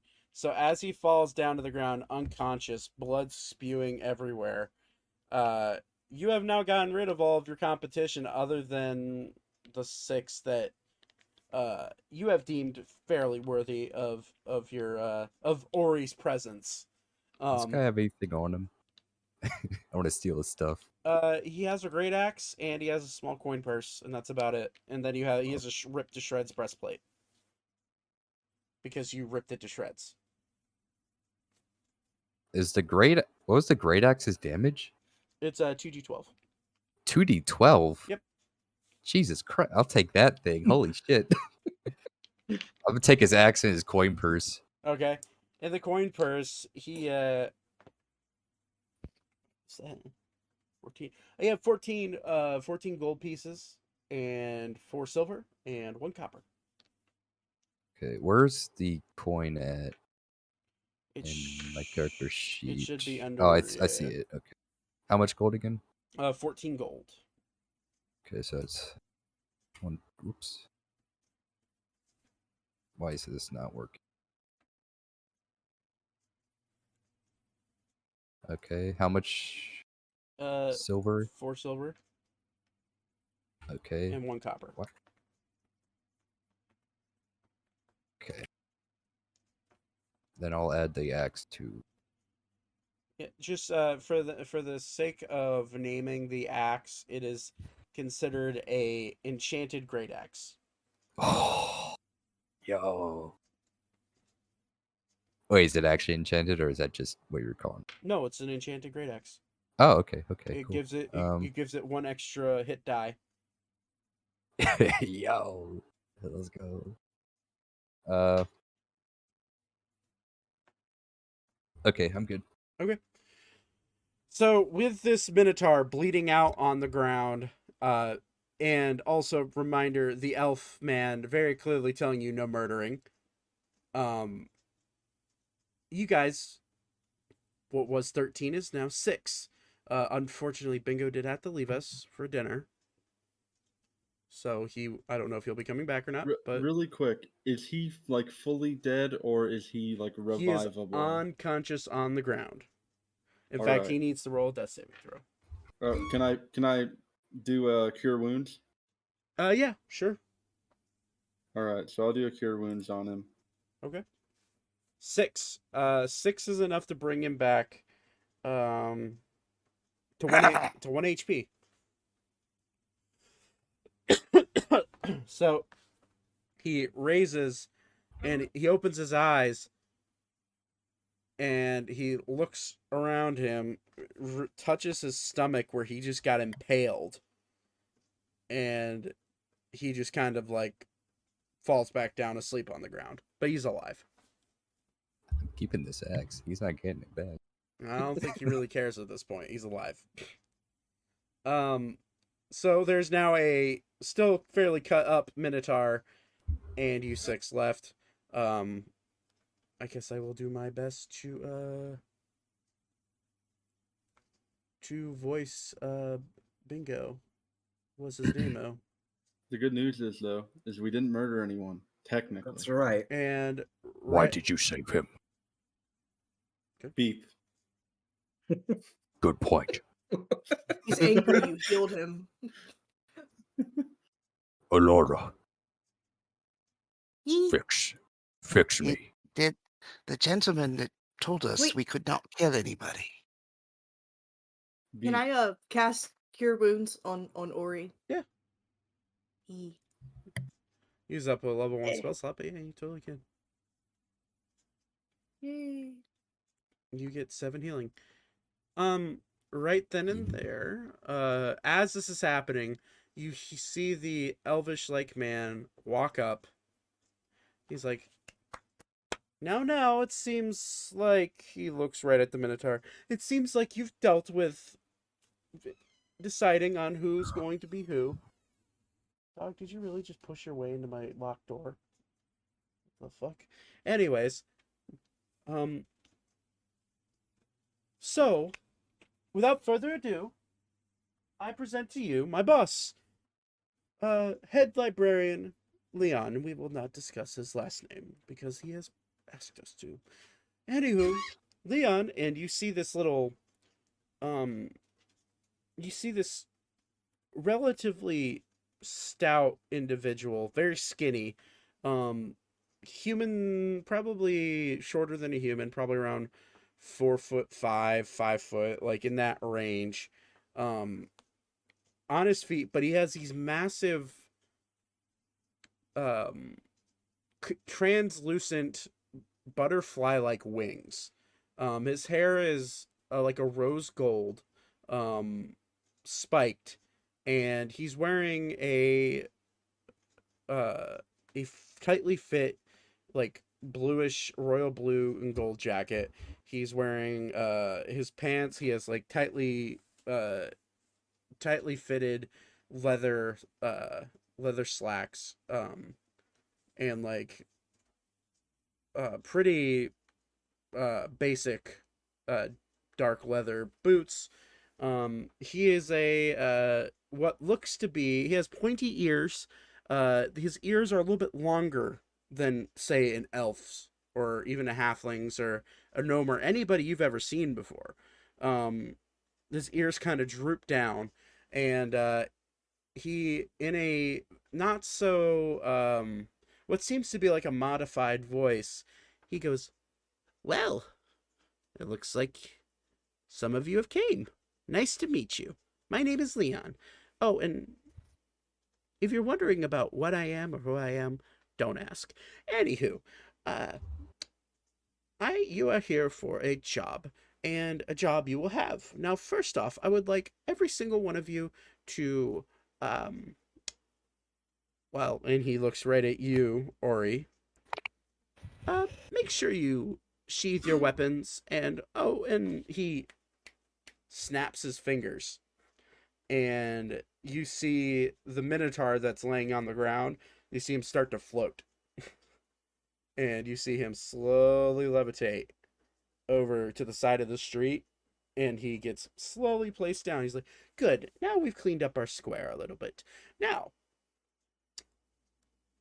should we go inside to the library to discuss employment?" And you see Vaten go, "Well, he is not supposed to be here. Job?" And he looks right at Leon. "Job, yes, that's why you're here. Come on in, come." And okay. And you guys, it's up to you. You guys want to go into the library with a good old Leon? Yes, I'm gonna sir. follow him. Okay. I will follow. Yes, I will follow. Okay. How far is the Minotaur? He probably floated him away about 30 feet. Can I walk over there real quick? Sure. I forgot something. He's gonna rip one of his horns off. Make a strength check. Okay.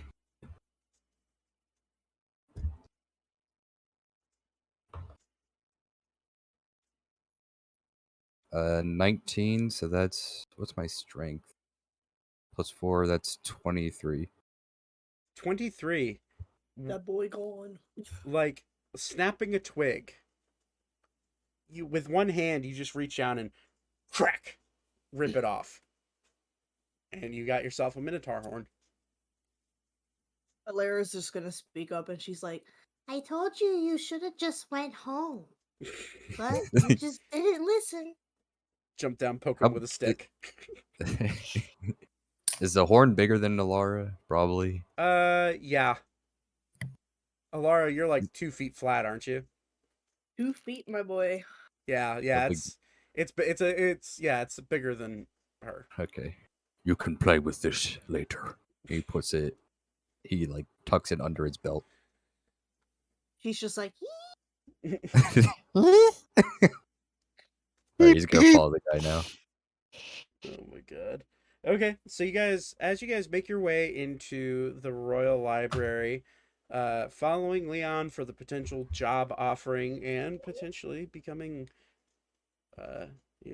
maybe forming a party, that's where we're gonna take a break because I need to fix some things and use the restroom. So, Okay. be back in 5-10ish minutes. Sounds good. Sounds good. Alrighty. yeehaw, fellas. Okay.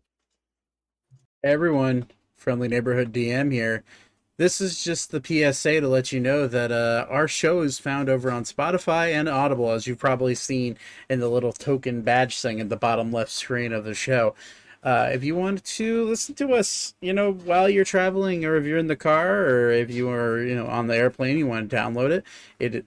The show is available on Spotify and Audible. As of right now, Apple and Google should be coming along fairly soon. That being said, if we're ever doing a live stream over on our Twitch channel, the podcast will be uploaded more than likely either the day or the day after that, after the live stream. So more than likely it'll be Monday or Tuesday, since most of the time we'll be doing our live streams on Sundays. So if you want to go check that out, that'd be really cool. Have a good day, guys. Enjoy the games. Bye-bye. And welcome back. Let's get right into the meeting of you guys with Leon. All right, so we are walking into the Royal Library in order to meet with the head librarian, Leon. He is a lanky humanoid with really more of an elvish looking person with really long floppy ears, probably about just under 5 foot tall. Rose blonde hair, pretty short, spiky, with what seemed to be translucent butterfly-like wings strapped to his back. As you guys walking, he's like, "Welcome to my, welcome to my library. Let's sit down over here." He looks right at you, Ori. "I don't think we have chairs that can fit someone of your stature." Illyra's just like, Well, you better make one before he gets angry. Okay. Is there anything to sit on? Looking around, yeah, there's like, with how tall you are, you're about the size, like you're about the height of a normal bookshelf. But there are like a few of the like shorter, like smaller bookshelves. You could try to sit on that if you want. I'm gonna sit on that. crisscross applesauce. As you go to sit, he's like, "What? We can find you a chair," and crack, breaks it. I mean, the second you sit down, you're 500 pounds. I know. I wanted that to happen. And you fall straight through. He's like, "Those are, at least they're not that expensive." Oh God. Okay. Maybe this one's stronger, and he goes over to a different one. Oh no! Stop it. Oh, Because he'll stop. Sir, please. We'll find you something to sit on. Just give it a moment, okay? make it quick. Okay. God. He's getting angry. What the hell? Where'd the voice What come the fuck is that? Where'd the voice come from? Peter! You can't see me? Oh, nice to meet you, little one. Hi. God, you are so red. Yeah, I am. You like my froggy? Froggy? And he like all of a sudden he starts to float. He flies up a little bit. And Wow. you see Ori, look, he can fly. and Anyways, this is Froggy. Froggy. Demon. Nice to meet you, Froggy. And he like with one finger like pats Froggy on the head. He's like, "Well, I didn't see you up here, little one. I am so sorry. You're friends." And he looks at you. Ori, Now he realizes this you're like eye level with Ori now. It's like He's really close. He's like, "You're a really large individual." He's gonna gently kind of push him away because he's too close. And he floats backwards. He's like, now, wow, you're strong. You might be fit for this job. Yes, Can I make shares. an Arcana check to see if I can determine what Leon is? Yeah, absolutely. It's Leon Kennedy. I'd kill Leon before he does that. I'm just kidding. Jesus. If you could hit him. It's a 12. I'm not gonna get. I'm not. A 12. Yeah. You, being from where you're at, and the wealth of knowledge that is from your country, and your knowledge on the arcane arts, this is definitely not a arcane art that he is using to fly, and it's definitely not a You don't recognize what he is, but you have heard tales of humanoid-like figures with these types of wings, that tend to be around during important times in history. Okay. Um, I'm just gonna kind of let the metal like dissipate from my face, so that part of my armor's off, so you can actually see the tiefling Would I portions of me. would Thaddeus have any knowledge of the history? with Thaddeus being of Fey, having some Fey descent, being in being in a royal lineage of an elvish family, um, with the 17 you just rolled, you would know, um, and you would know that he is actually we have a whisper area for this exact reason. So be right back. We just lost Austin, by the way. Oh, did we? Yeah. Does internet die? Maybe. Okay. It looks like it may have. Well, we'll be right back. Okay. Todd, you would understand that Leon is in fact a fairy. And he has changed size in order to make himself look more human. But he is currently hiding this from the people he's trying to hire. And would I have an understanding that there's a reason he is hiding it? Yes, because Fae are the Fae are considered more of a deity. He is most Fae people tend to stay in their homeland, and they tend to just let the people that are of their ancestry do the talking and do the exploring of the world on their behalf. But him being in the world and in the largest city in the world is very unusual to you. Now, you knowing this, it's up to your discretion if you want to share it. However, I would say Leon's doing a pretty good job of hiding who he is. So, Oh, no, I'm not going to share my knowledge. okay. All right, well, we'll go back up then. Yeah. And you just Or- give it to me. Or he took the good horn, by the way. He has a You can make her shield. like a little necklace made of like teeth and shit. Like, What am I doing? I need to ears, capture elf this. ears. oh, here. Anywho, No, they have to be hands. So- like from freaking llamas with hats. Carl, are those hands? so you lot would so last roll was Leon getting slightly pushed away from Ori. Well, you are a strong one. And he looks around and he looks right at you, Zane. He's like, so you finally decided to show your face. Well, I'm just gonna toothy grin back at Ori and be like, yeah.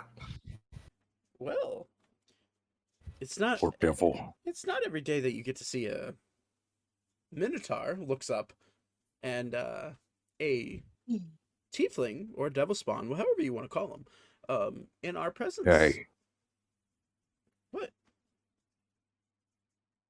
Yes. continue. Okay.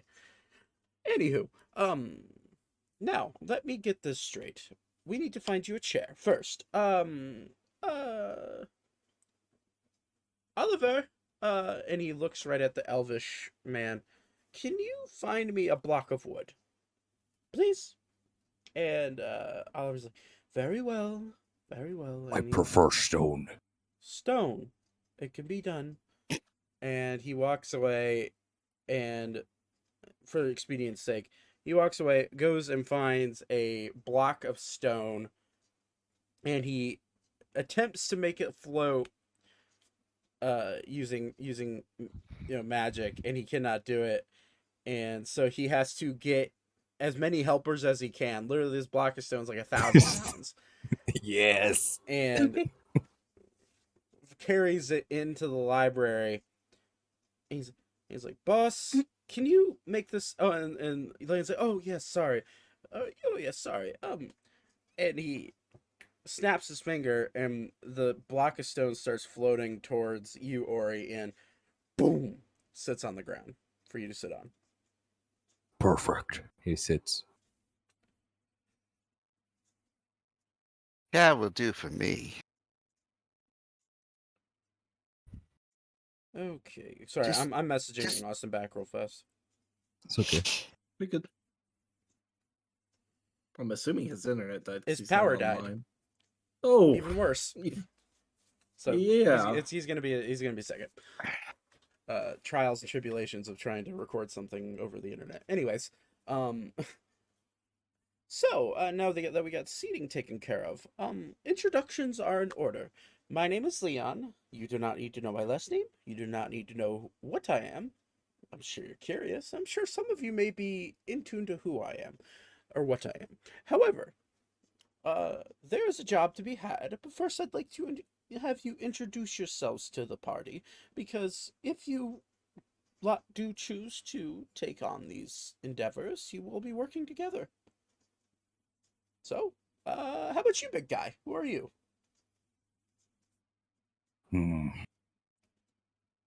Warrior. Now, we went and fetched you a block of stone. We've respected your request. You can tell us your name. He'll like look around. He's like kind of nervous. Oh, stage fright. No, he just doesn't. I don't know. I don't know how to explain it, but yeah, basically. Ori. Ori. Well, very nice to meet you, Ori. See, it wasn't that hard, and I appreciate you opening up. Don't patronize me. Now. No need for hostility. Anywho, unless you're good at hostility, because that will be needed for the job. Yes. Okay. Brilliant. How about the little one that's sitting on your shoulder? I met Froggy, but what's her name? Miss? My name is Alara. Ah, Alara. Beautiful name for such a beautiful young woman.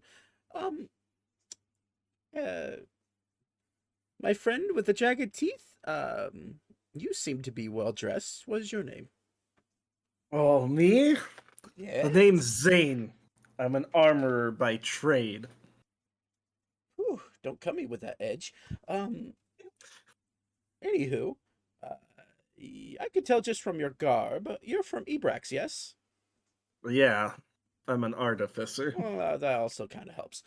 Artificers from Ebrax, I wouldn't expect to have someone coming to, like, of your caliber coming to my aid, but that's very, very well. Good. Uh,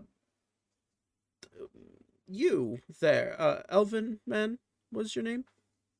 Thaddeus Sterling. Starling. Why do I know that last name?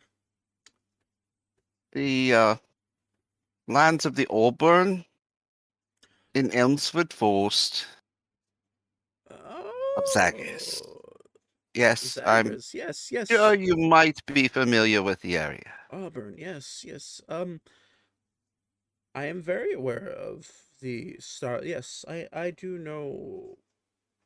I do know of it. Yes. However, as to why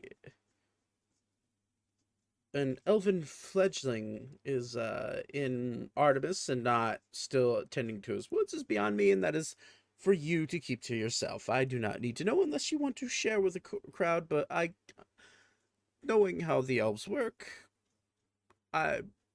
you can keep it to yourself. Let me just say that I seek what is true in my heart, and for this I must journey. Understood. Anywho,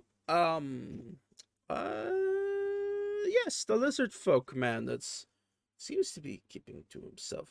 And Vatan, yes, yes, he does not know why he is here.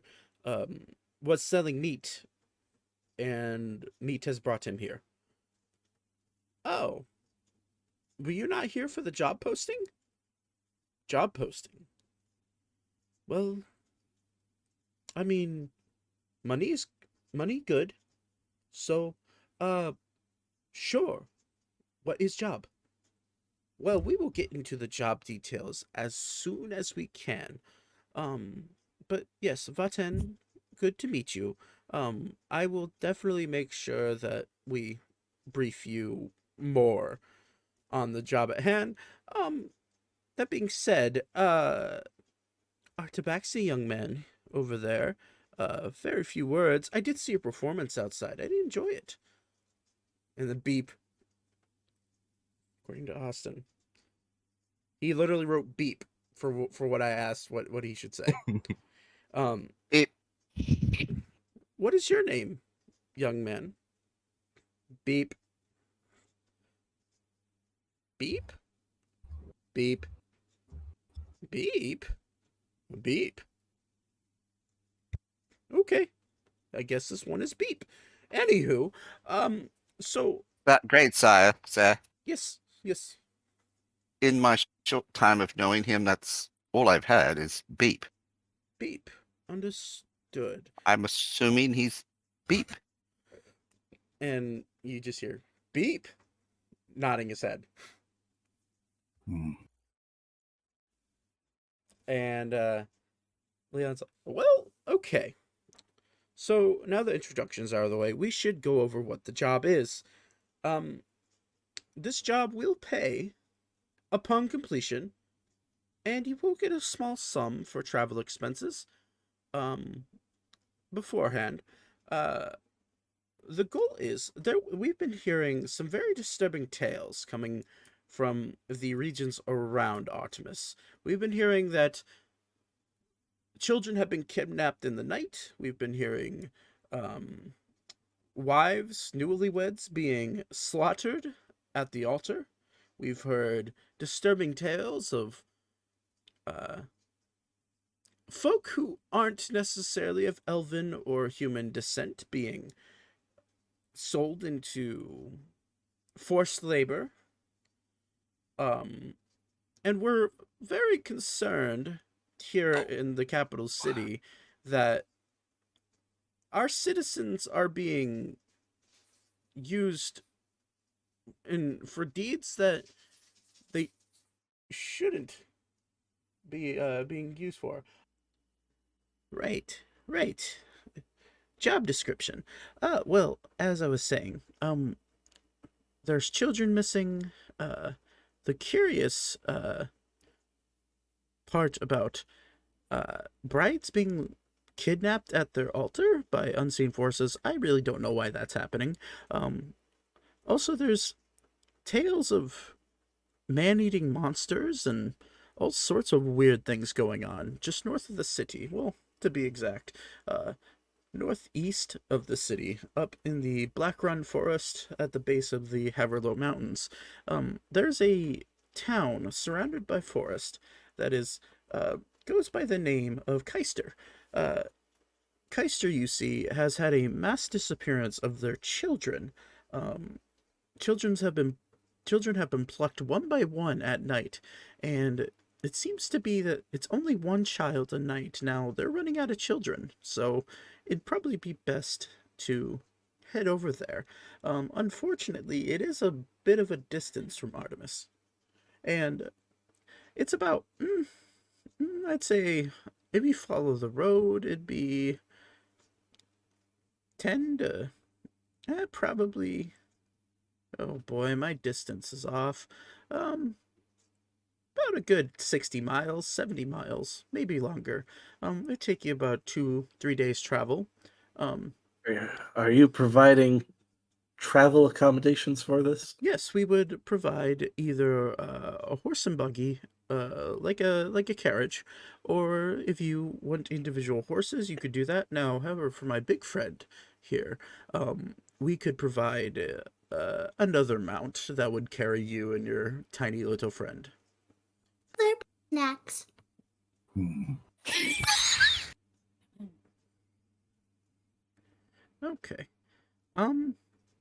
Now, what I would be paying you up front would be anywhere from, depending on the accommodations for travel, which I would cover, I would pay anywhere from 300 to 400 gold per person to start out, and then if you come back with after a successful journey and you figure out what is going on in the town of Keister, sorry, and you get to the bottom of why these children are disappearing and what are up with these man-eating monsters around there, then we could talk in the range of 2 to 3,000 gold per person.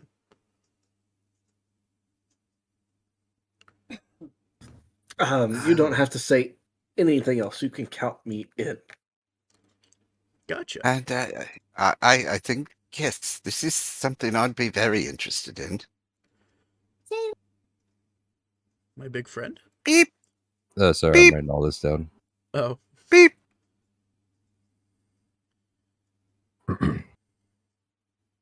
Deal. a deal it is. I will be arranging your travel here in the next day. You will be setting out tomorrow, probably tomorrow morning. I will have all the details for you. I believe a contract is in order. Now, mind you, you will be meeting 2 individuals, somewhere along the road, or it could be in Keister. I honestly don't know. I sent them ahead a while ago, and they know these trails pretty well. So, you will be meeting up with a small man that goes by the name of Aiko, and a little woman. She's a rabbit person, a Harengon to be exact. Her name is Elka. You'll be searching for them, and they will aid you in your search. Now, they're trusted by me, and you would do your best to get along with them. So, that is where we're at with that. Now, does anybody have any questions? How are you deciding who gets paid 300 to 400 gold? Now, it just depends on what I'm saying is the overall travel expenditure. Now, this also includes your rations and any other materials you would need for the road. Beyond nothing beyond the normal, so food and transport, and standard camping gear. Once I understand what that price is, then I will gauge how much it costs, how much I'll be paying you, but it'll be anywhere from 300 to 400.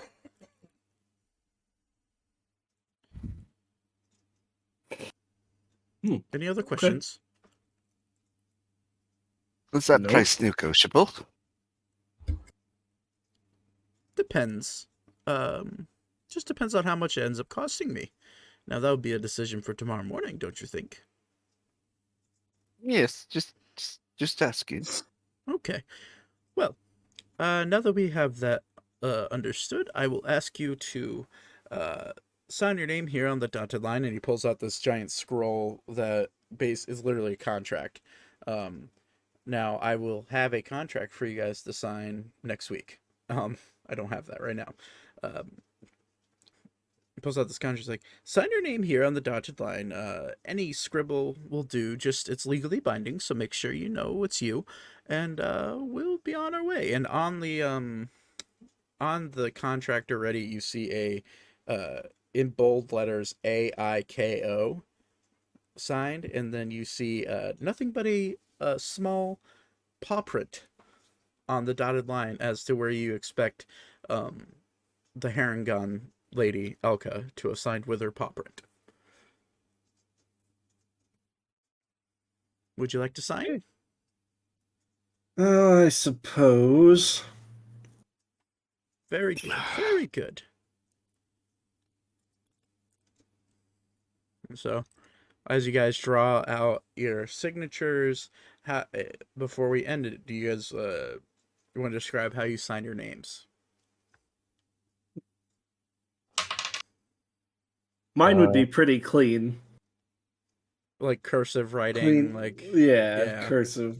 clean writing. Ilara's is like the equivalent of finger painting. 'Cause she's an entire child with no brain. Yeah, Or he just puts an X. just an X. And Mine is on the screen. it was on the screen. Where's that? Oh. Let me see. Oh my god. Okay. And so I guess my next question is maybe have 10. Oh yeah, what 10 would be like his name is signed like this, and he would just write VA apostrophe TEN, and that's it. All in lowercase. And Beep would sign Beep and all capital letters. Okay, very good. Well, I will see to it that this contract is notarized and make sure that you are all paid in full. Now, I will be seeing you in the morning. Meet here in front of the library, 8 o'clock sharp. Does that sound good? That should be fine. Or he nods. Okay. Well, if there isn't any objections, that will be it. I